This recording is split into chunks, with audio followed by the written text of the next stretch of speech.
Hey YouTube, we went for a visit to Peel Island the other day. I hadn't planned to make a video of it, so I haven't got a lot of footage about it. It was only going to be a quick visit to have a bit of a swim and a picnic with my wife.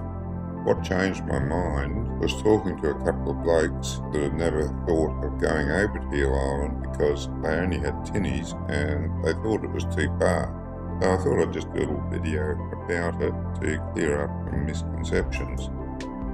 Now let me start by saying that I got caught in some bad weather one night in Horesshoe Bay in a 43-foot boat, and that boat was very nearly too small for that weather.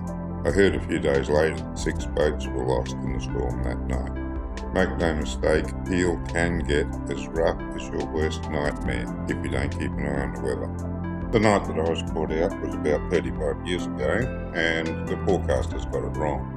But forecasting's improved a lot since then, and you shouldn't expect that to happen these days. Get yourself a good weather app for your phone. I use Willy Weather myself, but there's plenty of others around if you prefer one of them. Make sure you check it regularly, and if things do start to go bad, pack up and get out of there as quick as you can. Now that I've hopefully given everyone a proper respect for what can go wrong, let me say that, in my opinion, Horesshoe Bay on Peel Island is the most idyllic spot to visit, camp or swim in the southern half of the bay.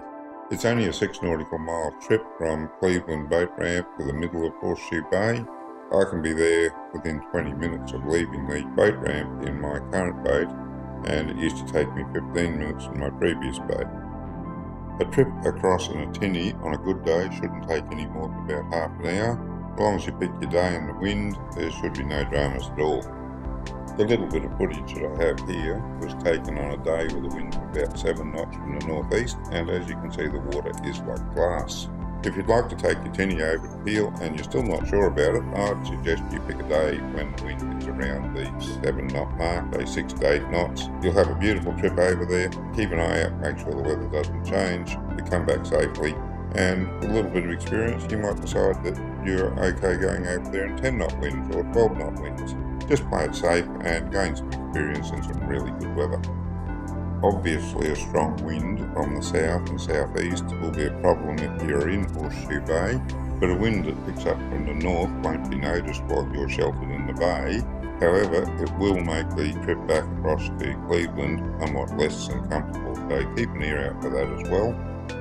Horesshoe Bay itself features crystal clear water all year round, with the bottom usually visible at 15 feet, which is about 4.5 metres most of the time. Although I have been there on some days where I can see the bottom from 20 feet or more.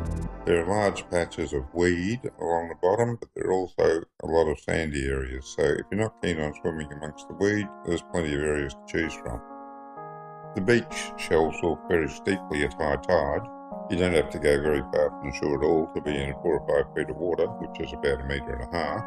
Beyond that, it shelves off very slowly, and you go out a long way before you get into over 6 feet of water.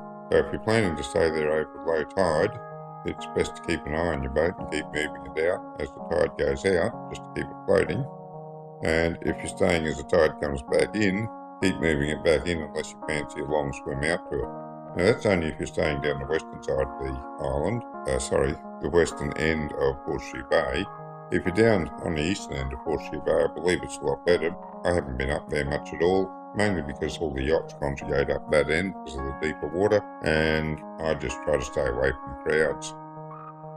My wife and I find that it is an idyllic spot for a quick visit, a swim and a picnic lunch, but it can get very crowded these days.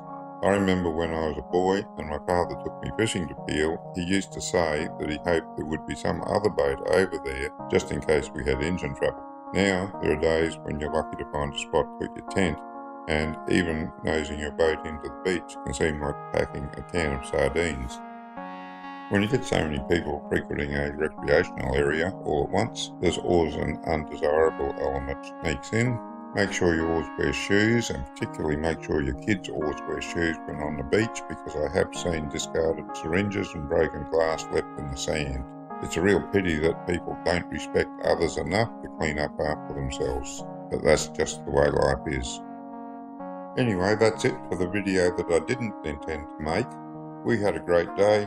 met a pod of friendly dolphins that wanted to interact with us, and while we were there I just had a practice with throwing out lures, and I caught a few little barracuda.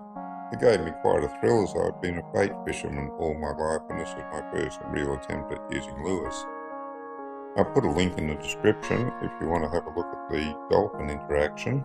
Just one word about that: never chase the dolphins in order to get close to them. If they won't come to you, then they aren't interested, and it's best to let them do their thing unmolested. If they do come over, they are often intelligent and entertaining guests. Have fun on the water and stay safe. Until next time, good fishing.